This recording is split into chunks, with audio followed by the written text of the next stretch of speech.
If you observe cooking oil leakage in your Rotimatic, the first step is to determine where it's coming from. Is the leakage outside the dough cup or is it coming from inside? If the leakage is inside the dough cup area, remove the oil container and check if a pool of oil has accumulated in the oil container slot and is the cause of the leakage. Clean the oil pool using tissue paper wrapped around the magic brush, which should solve the issue. Please note that you need to keep this container upright, otherwise the oil will leak.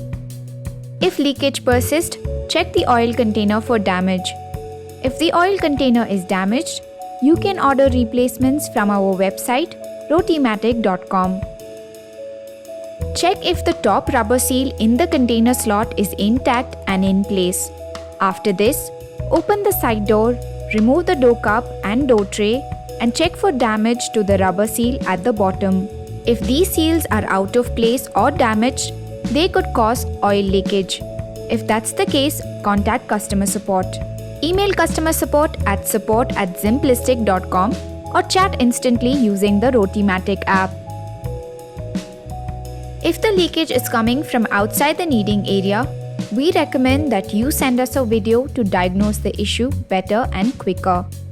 You can send the video via the video upload function at the top right-hand corner of the Rotimatic mobile app or email it to us at support@simplistic.com.